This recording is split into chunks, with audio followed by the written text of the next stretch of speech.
The remains of Sandy Irvine have been removed from Mount Everest. This is information received and gathered over years by my friend and great Everest climber and guide, Jamie McGuinness from New Zealand. Jamie is one of the most experienced Everest guides, has been on the north side 10 different times, summited 5, and going back to his very first expedition, he has always been keeping a lookout for the whereabouts of clues that might lead to solving the mystery of Mallory and Irvine. What route did they take? Where was the ice axe? Where was the body of Sandy Irvine supposedly when he had heard reports that the body of Sandy Irvine had in fact been encountered as recently as 1995? As many of you know, Jamie and I were on Mount Everest together in 2019 for the National Geographic expedition.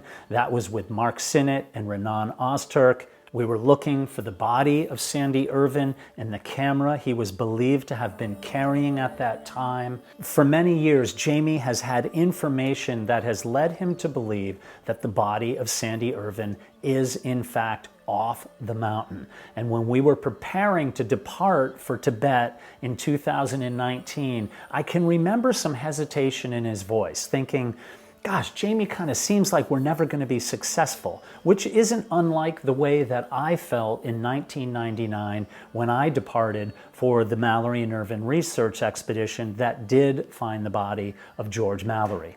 In my mind, there was no way in heck we were ever going to find a body, a needle in a haystack, if you will, on this massive north face that might as well have been the size of the town that I live in, but just at the slant of a roof of a garage.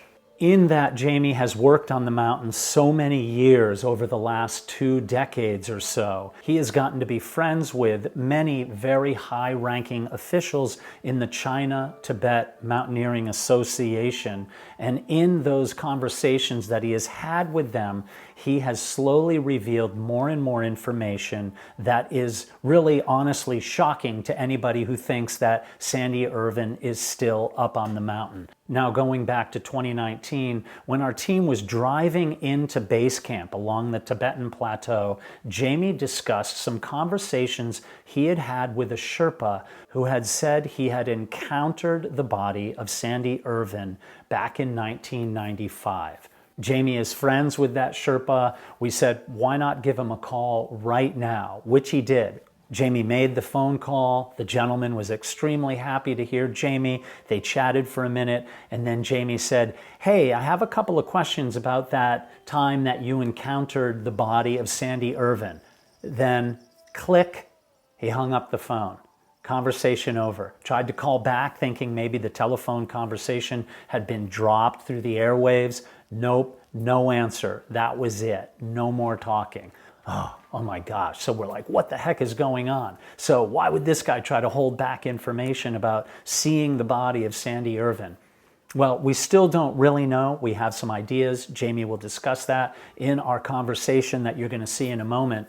But another thing that has Jamie strongly believing the body of Sandy Irvine is no longer on the mountain is because, due to previous sightings of the body that include 1960 and 1975 Chinese expeditions, the body was very close to the normal climbing route, not that far away. And he said if the body was still there, it seems to him almost impossible that nobody would be encountering him of late. The mountain has been closed since 2019, opening again in 2024. But in conversations that Jamie had and pursued during our expedition in 2019, during our drive to base camp, Jamie found the very high-ranking official in the China-Tibet Mountaineering Association to ask him again about what he knew about the body of Sandy Irvine being taken off the mountain. What Jamie told me in our conversation is absolutely fascinating. Now, why didn't I bring this out before, or why wouldn't I hold this story until I have definitive proof? Well, the real reason is because there are a lot of people out there who would love to solve this mystery. So maybe there are some opportunities for others in the future to go and peel back more layers of what is hiding the real answer to the mystery of Mallory and Irvine. One of the other fascinating things Jamie talks about in this conversation is that in 2015, he visited what at the time was a private museum. He was given a personal tour of this museum, and when he was there, he said he saw some fascinating artifacts that go back to what he was quite sure are the 1920s, artifacts that very possibly could have been from the 1924 expedition during which George Mallory and Sandy Irvine disappeared, last seen going for the summit. Not only is Jamie one of the most experienced climbers and guides on the Tibetan side of the mountain, but he's also an exceptional photographer. And since his very first expedition there more than 20 years ago, he has been seeking clues to the mystery of Mallory and Irvine. He said it's always been in the back of his mind. Whether working or summiting, he says he's always taken a look around, gone out for little walks, taken pictures, wondering what route did Mallory and Irvine take when they went toward the summit that day. Did they make it? How did they fall? Where was the ice axe that was discovered in 1933? All these things have always been in the back of Jamie's mind, which made him the absolute perfect person to be our guide, if you will, during our efforts to find Sandy Irvine in 2019. In Jamie's searchings over the years, it was made clear to him that there are not a lot of places where a body can actually hide up there. Those places that might have concealed a body, he actually visited. And we talk about that in this upcoming interview. Before we move on, make sure you hit that subscribe button and the bell so you're notified anytime a new video comes out. And also consider becoming a member of this channel. It's only 99 cents a month. That's all you need to do to become a member, to support me in the things that I'm doing on Everest Mystery, not only about the Everest Mystery, but mountain stories, tragedies, and survival stories from around the world. And now for my conversation with Jamie McGuinness, who I spoke with from his home in New Zealand. There were times when I'd just stop and I would just look at the mountain and think, now, if I had fresh new eyes to this, which route would I do? Which way would I go? Given the historical background, up until that point, they'd always traversed under the first step. And, I looked at it, I thought about it, and I still couldn't decide. Yeah, it is such a mystery. Let's talk about Mallory's body was found. Thank you. For you, Conrad, and the others. Yeah. And Irvine's body has been missing for quite some time, yet seen up there by... But anyway, I just introduced this because I have joked with him, I have talked with him a bit, and he's very open. But when it comes to discussing Mallory or Irvine or what he saw with Irvine, he just closed up. As you saw, he was happy to actually answer a call and talk for a moment, but bring that subject up and it's closed to him. And I don't know what's driving him, whether there's a deal with somebody else, which I thought about at the time, or is it that he still wants to go back and he's holding his own information, or is it that he's worried that he'll get in trouble with the Chinese and he won't be able to go back? So those are the three things that interest me with his story. Anybody who knows anything about it is pretty sure or has no doubt in their mind that he did see something. Mm-hmm. And it had to have been Irvine or Mallory, and we know it wasn't Mallory. So he obviously, I believe he saw Irvine's body as well. He was kind of lost at the time.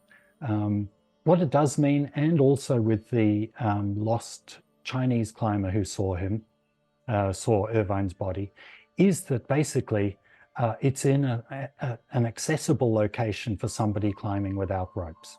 Both of these people were lost. Also, it seems to me that it is his body was relatively close to the 8,300 meter camp.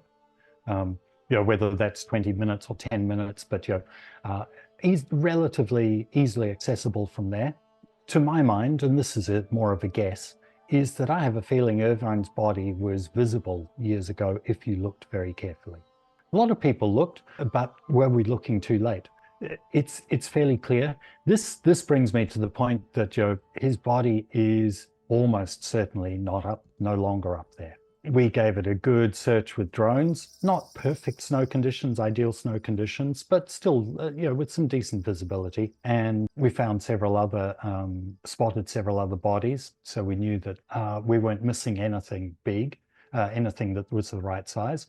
So I don't think he's there anymore. He's no longer there. And I would say the reason for that is that he was spotted by somebody else, basically, very close to the trail. So let's just say let's mention what I've heard from the liaison officers. Mm-hmm. 2008 was the year of the Beijing Olympics. I had an expedition planned to go to the north side. We talked with the China-Tibet Mountaineering Association, CTMA. They'd said all okay. I'd said, okay, we'll stay off the mountain for a couple of days, no problem. And then later on, they just closed the mountain. Now, so there's a lot to that, but essentially quite a few people wondered whether this was the time when the Chinese might have taken Irvine's body off the mountain, removed the body. So this was the thinking of a few people. So I think it's 2010. I was back on the north side 2 years later. And at the end of the expedition, came down and met, there were a group of liaison officers playing cards. And I just said, after waiting for a while, I have a few questions, and they answered a couple of the practical questions about our yaks, one or two other things. And I said, I have a few other questions and, about some of the bodies we might have seen. And they said, oh, go and see this other liaison officer. So I went down to where he was. He was alone. And I chatted with him. And so I talked with him a bit about various things and asked quite a few questions. And I slipped in a leading question. When was the body taken? When was Irvine's body taken off the mountain? And was it 2008? Yeah, was it during the Beijing Olympics? Now that's a leading question where you can say yes or no, or you can say, don't go there, don't. And he said, oh no, it was taken off. His exact wording was thrown off the mountain a lot earlier than that.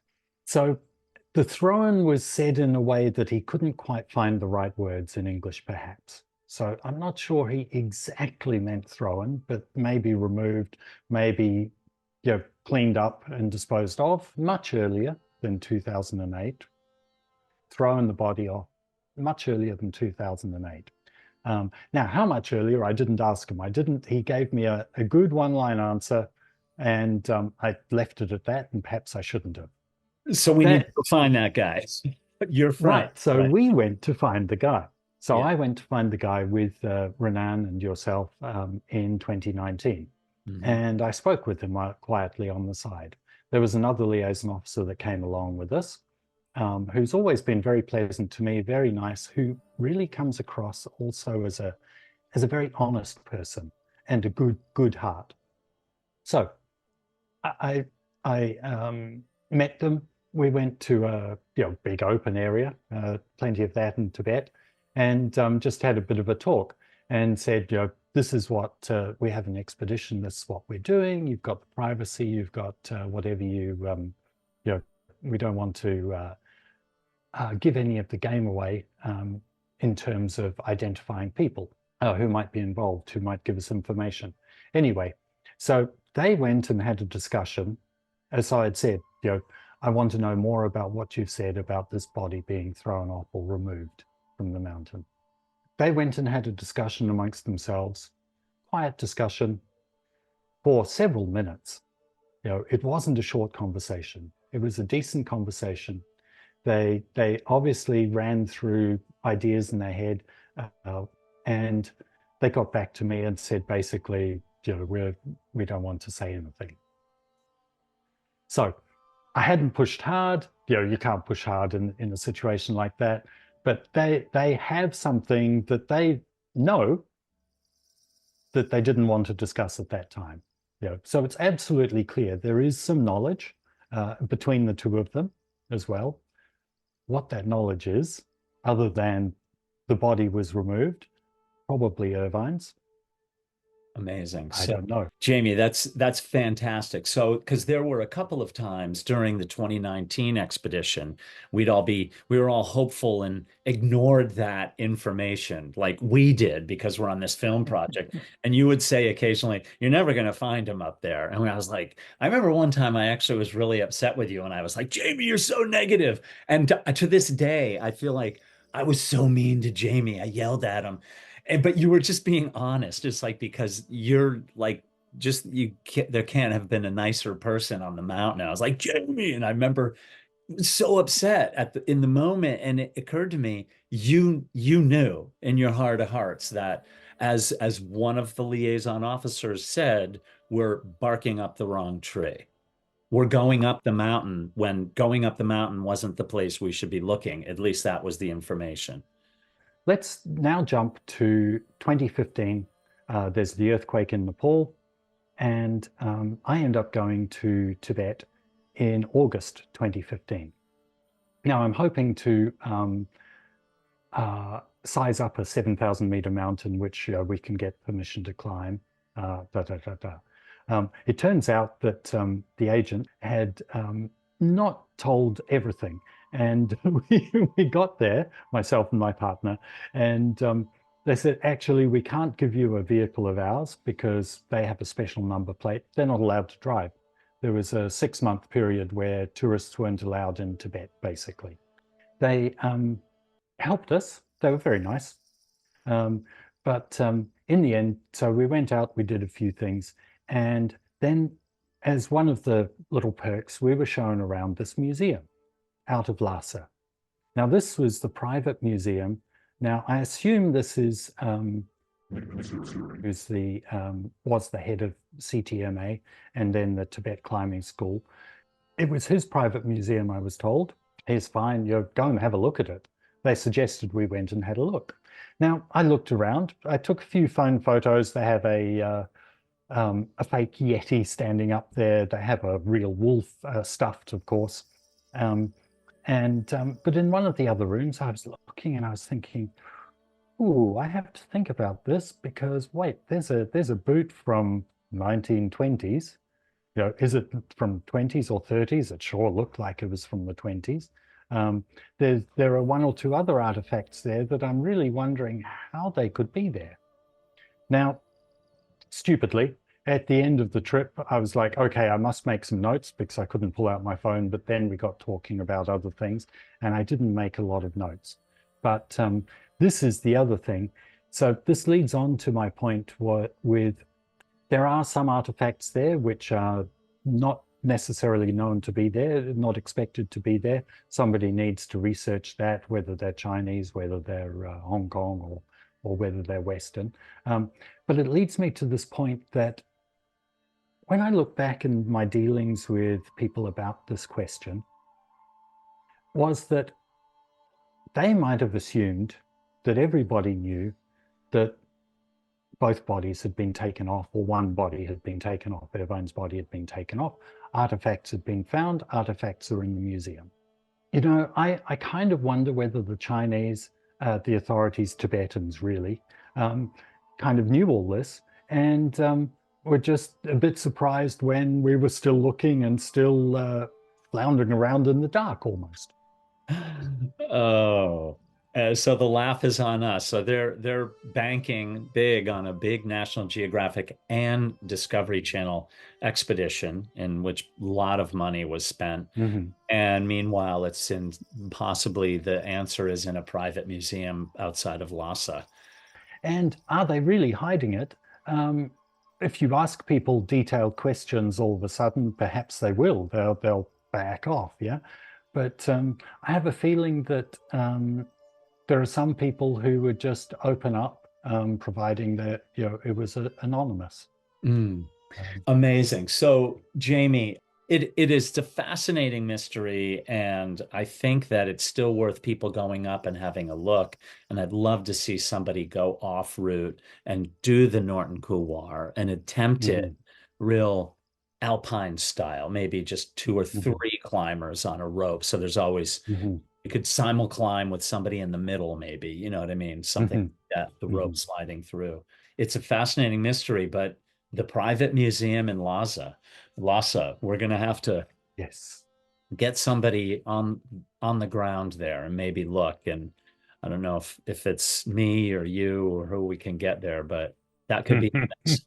No, I'm not not you. going back to China, thank you. Um, I think the political risks are just too much at the moment for some people. The chance of me getting arrested or held is small, Yeah. but it's not zero.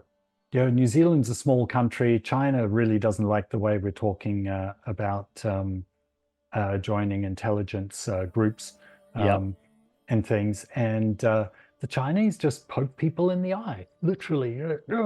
We'll just sort you out. Oh, you're Canadian. Oh, we're just going to hold, one Canadian just for good measure, just as a bit of leverage. And I'd be if they were going to do that with somebody from New Zealand, I'd be a prime target.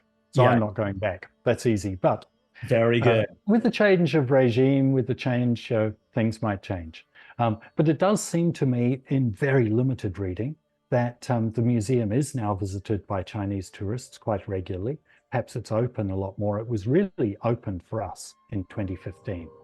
In further conversations with Jamie, he has had numerous people tell him that the body of Sandy Irvine was, quote unquote, thrown off the mountain. For the purposes of this interview, we focused on just that one with the high-ranking official from the China-Tibet Mountaineering Association. On the other hand, there's no definitive proof. These are just stories of people who ultimately have no reason to make up a story with somebody they had known for more than 20 years. So what do you think? Let me know in the comments what you think and if it would be worth visiting Tibet or Lhasa to go and find this museum and do some poking around in there, or to pursue further conversations with the gentleman who's the high-ranking official in the government of China. Make sure you hit that subscribe button and hit the bell so you're notified when future videos are released. Also, consider becoming a member of Everest Mystery. Thanks for taking time out of your day to be here. Go do somebody a favor. Don't ask for anything in return. Make the world a better place, one step at a time. Take care, my friends.